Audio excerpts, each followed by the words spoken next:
स्वर जेव्हा मधुर होतो, स्वर जेव्हा मधुर होतो त्याला सुरसंगम म्हणतो आपण, सुमधुर म्हणतो. तर या मी सकाळी सांगितलं की या स्वराचा नाद ब्रह्म जर आपल्या कानावरती पडायचा असेल तर भजन असेल, संतांचा उपदेश असेल, निरूपण असेल, कीर्तन असेल, हे काळजीपूर्वक ऐकलं पाहिजे. केव्हाही आता सुविधा आहे, टेक्नॉलॉजी आहे, हेडफोन लावून ऐकत चला. तुम्ही हेडफोन लावून ऐकला तरच त्या वाणीमधला ब्रह्मनाद तुमच्यापर्यंत पोचेल. जेव्हा स्वर सुरसंगम होतो, जेव्हा स्वर सुरसंगम होतो, सुमधुर होतो, त्याच वेळेला ब्रह्मनाद होतो.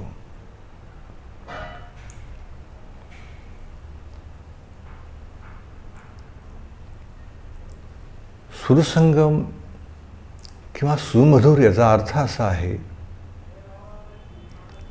की स्वर कंठातून येतो हे बरोबर आहे, पण त्या स्वराचा रियाज करताना, रियाज करता करता त्या स्वराच्या लहरी, सूक्ष्म लहरी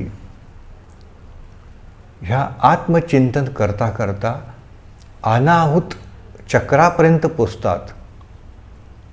आत्मचिंतन करता करता अनाहूत चक्रापर्यंत पोचतात आणि मग तो ब्रह्मनाद होतो. काय होतो?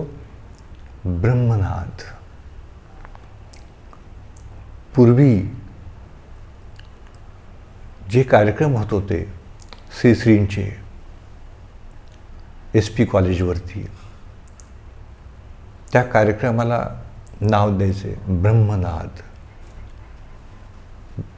एकाच वेळी 100 वादक संगीत वाजवायचे, सूर निर्माण करायचे. एकाच वेळी सूर निर्माण व्हायचा. त्याला ब्रह्मनाद का नाव दिलं त्यांनी? त्याचं कारण एक आहे, त्या सर्व गायकांची खूप वेळा तालीम घेतलेली होती. स्वरावरती प्रभुत्व निर्माण करण्यासाठी रियाज घेतला होता. शिस्तबद्ध, सचोटी आणि रियाज या तिन्हींचा संगम दूर तो अभ्यास केला होता की ज्या स्वरामधून चैतन्य निर्माण व्हावं आणि तो मग ब्रह्मनाद निर्माण व्हावा. ब्रह्मनाद कशामुळे निर्माण होतो माहिती आहे? कार्यक्रम होता, 100 साधकांनी, 100 वादकांनी संगीत तर निर्माण केलं, सूर निर्माण केले, पण ते कुणाच्या समोर? गुरूंच्या समोर. जेव्हा एखाद्या कुठल्याही कार्यक्रमाचं सादरीकरण हे गुरूंच्या समोर होत असतं, तेव्हा त्या स्वरामध्ये, त्या गायकांच्या स्वरामध्ये, कंठामध्ये गुरूच्या चैतन्याचा वास आपोआप निर्माण होतो आणि मग तो स्वर, तो कंठामधून निघणारा स्वर आणि त्या वाद्यातून निघणारे सूर यांची निर्मिती ही ब्रह्मनादाची असते. म्हणून त्याला ब्रह्मनाद म्हणतात. आणि तो रियाजाशिवाय येत नाही. मोहम्मद रफी साहेबांची भजनं ऐका तुम्ही हेडफोन लावून. मी सकाळीच सांगितलं, आज पूर्वीचं शास्त्रीय संगीत आज 4थी पिढी ऐकते. 4थी पिढी. आणि ऐकताना, संगीत श्रवण करताना ती अशी म्हणत नाही आहे की हे गीत काहीतरी वेगळंच आहे. अजून लावा, अजून ऐकायचे. ज्या गोष्टीची तहान भागत नाही, भूक भागत नाही, मी मागही तुम्हाला बोललो होतो, व्यासंग म्हणतो आपण त्याला. जेव्हा एखाद्या कलेमध्ये चैतन्य निर्माण होतं, ब्रह्मनाद निर्माण होतो, तेव्हा ते व्यासंग तयार होतं. आणि मग त्याच्यामध्ये आत्म्याला हलवण्याची शक्तीसुद्धा असते. कित्येक लोक सांगतात की ह्या ब्रह्मनादामुळे मी जागा झालो, माझ्या चेतना जाग्या झाल्या. चेतना जाग्या झाल्या म्हणजे काय? स्मरणशक्तीला चालना मिळते. त्याचं कारण एकच आहे, त्या क्षणी त्यावेळी वातावरणामध्ये गुरुच्या चैतन्याचा प्रभाव असतो, चैतन्य शक्ती असते. म्हणून तो ब्रह्मनाद. कुठलाही व्हिडिओ ऐकताना सुद्धा तुम्ही हेडफोन लावा. त्याच्यामध्ये तुम्हाला बऱ्याच काही आता टेक्नॉलॉजीमध्ये काही अडचण असेल तरच, अदरवाईज स्वरामध्ये ब्रह्मनाद निर्माण झाला पाहिजे. स्वरामध्ये ब्रह्मनाद निर्माण झाला पाहिजे.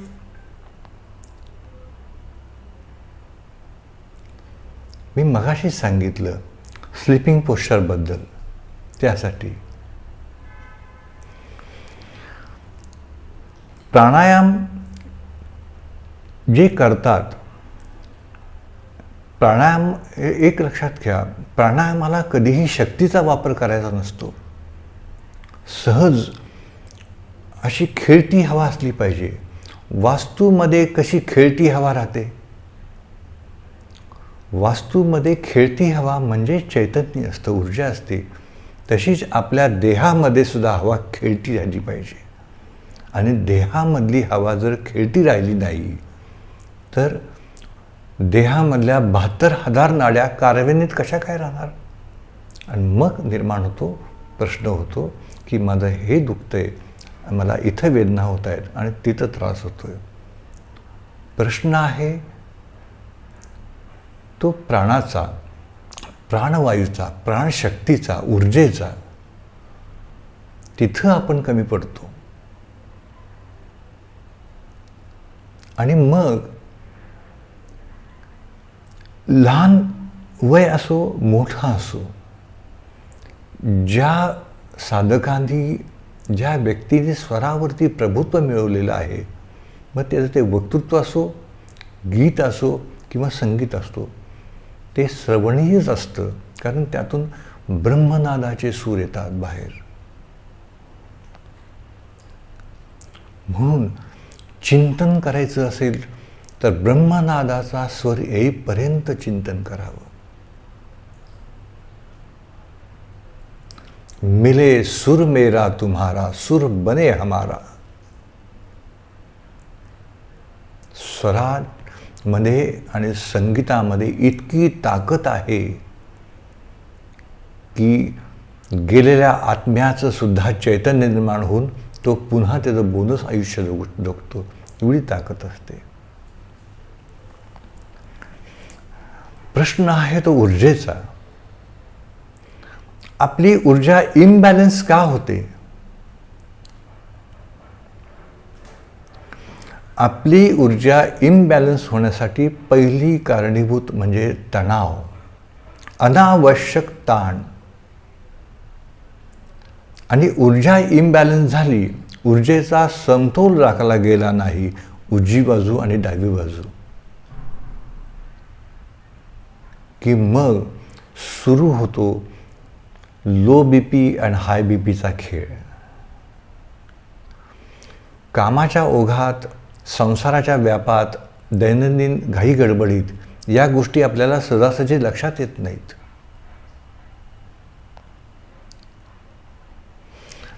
एक आसन फार मोठी शक्ती मिळवून देतं. हस्तपादासन. सराव तरी करा उभारून त्याचा. एक आसन जर तुम्ही प्रामाणिकपणे केलं, हस्तपादासन, तुम्हाला तुमच्या आयुष्यामध्ये कधीही लो बीपीचा आणि हाय बीपीचा त्रास होणार नाही. हस्तपादासन आहे, वज्रासन आहे. वज्रासन, हस्तपादासन आणि स्लिपिंग पोश्चर ह्या तिन्ही गोष्टी ऊर्जा संतुलन करण्याचं काम करतात.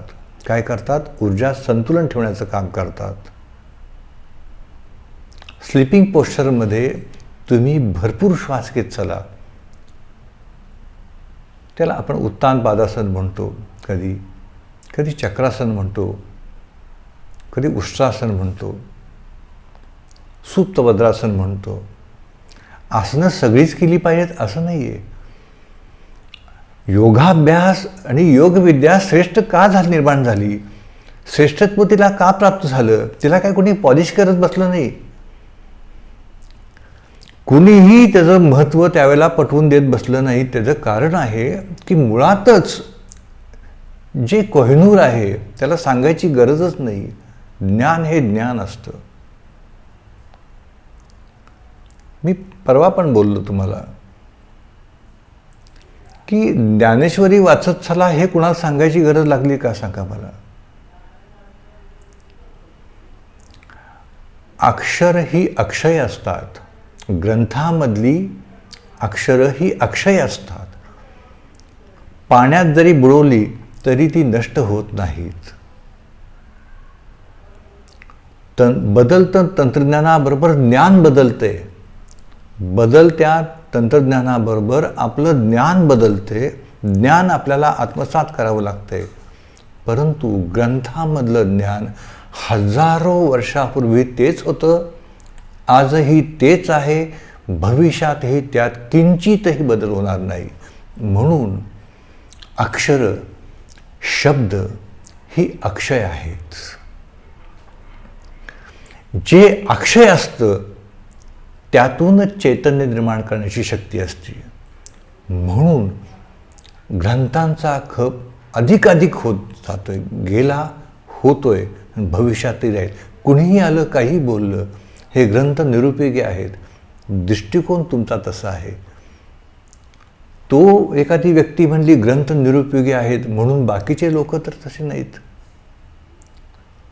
आजपर्यंत कुणी सल्ला कुणाला दिला का की हे ग्रंथ घ्या? लोक आले की ह्या तुकारामांची गाथा घ्या.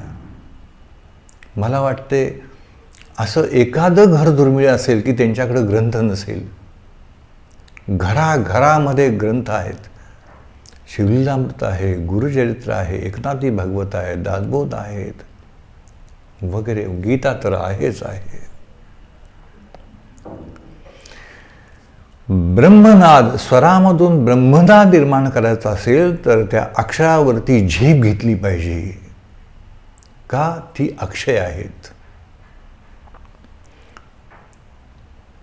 ऊर्जेचं संतुलन राखतात. ग्रंथ हे नुसते ग्रंथ नाहीत. ग्रंथ हे मानसिकतेचं संतुलन राखण्यास मदत करतात, ऊर्जेचं संतुलन करतात. आणि जेव्हा तुम्हाला कधी शारीरिक वेदना होतील, त्रास होतील, लक्षात ठेवा कुठले, पहिल्यांदा सरळ स्लिपिंग पोश्चर तयार करा. Slipping posture. स्लिपिंग पोश्चर तयार करताना खाली पिलो घ्या. आपल्या बरोबर नाभीच्या खाली पिलो ठेवा. पाय सरळ ठेवा. टाचा जुळल्या पाहिजेत. स्लिपिंग पोश्चरमध्ये टाचा जुळल्या पाहिजेत, पाय ताठ झाले पाहिजेत. नाभीच्या बरोबर बॅक साईडला तुमची जेव्हा पिलो येते त्यावेळेला तुमचे दोन्ही हात ओटीपोटावर असतील. ह्या ॲक्शननी 72,000 नाड्यावरती कंट्रोल निर्माण होतं. हे माहीत आहे का तुम्हाला? आपोआप ब्रीथिंग सिस्टीममध्ये चेंज होतं. आपोआप काही दिवसात ताण पण कमी होईल. एकदम रिलॅक्स पोझिशन आहे, दिसते. मणका नंबर 4, 5, 6, 7, 8, 9 एकदम क्लिअर. गुडघा दुखतोय, सेम ॲक्शन. कंबर दुखती, same action. Paralysis, same action. कित्येक गंभीर व्याधी आजारावरती एकच पोश्चर आहे, स्लिपिंग पोश्चर. सिंपल. ताडासन सुद्धा करायची गरज नाही त्याला. फक्त पिलो मात्र तुम्हाला चेंज करता आली पाहिजे. पण हे जे पोश्चर आहेत आणि प्राणायाम आहे, हा ब्रह्मनाद आहे, हे मात्र गुरुच्या सानिध्यात शिकून घ्या. स्लिपिंग पोश्चर करायला वयाची अट तर काहीच नाही, वजनाची अट नाही आहे. तुमच्या मणिपूर चक्रावरती प्रेशर आलं की तुमची गुडघेदुखी सुरू होती. हे माहिती आहे का तुम्हाला?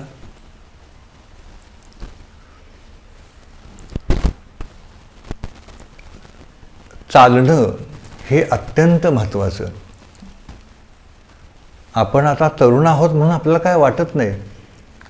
वय वर्ष 80, 85, 90 वर्षाच्या व्यक्तींना विचारा पायाचं महत्त्व किती आहे ते. त्याचं कारण एक आहे, जेव्हा जसं जसं वय वाढत जाईल तसं तसं त्या लोकांना बरं वाटतं की आपण कुणावरही अवलंबून नाही. पायामध्ये जर ऊर्जा निर्माण करायची असेल तर तुम्हाला मणिपूर चक्र आणि अनाहत चक्र सांभाळावं लागेल. आणि दोन्ही चक्र सांभाळायचे असतील तर तुम्हाला स्लिपिंग पोश्चरमध्ये दोन्ही ठिकाणी पिलोची सेटिंग करता आली पाहिजे. त्या पिलोच्या सेटिंगमध्ये तुम्हाला प्राणायाम करता आला पाहिजे, ब्रिथिंगमध्ये बदल करता आले पाहिजे. ते तर मी रोजच घेतो आहे. खूप फरक पडला होता बऱ्याच साधकांना, पण अचानक ते डिस्कनेक्ट झालेत काही काही आणि मग आजारी पडले. निष्कारण आजारी पडण्याचं पहिलं कारण हेच आहे की प्राणशक्ती कुठतरी गडबड होते आणि मग आपल्याला ते इन्व्हाइट करावं लागतं, त्याचं आमंत्रण. मला वाटतं एपिसोडमध्ये मी सगळ्या गोष्टींना मी टच केलेलं आहे. तर आपण बऱ्याच वेळा लाईटली घेतो, असं नाही आहे ते. आता झोपण्यापूर्वी सुद्धा तुम्ही हे करू शकता, त्याला काही फारसं बंधन नाही. किती आपण जेवताना किती जेवतो? भोजन रात्रीच्या समय 2 घास कमीच खातो ना. मी तर म्हणतो अर्धा कमी, बरोबर अर्ध करा. पण तरुणाने असं काही करू नका, त्यांना खाल्लं पिलं पाहिजे, नाही तर त्यांच्या शक्ती कशी येणार त्यांच्यात. याचा सराव करा तुम्ही.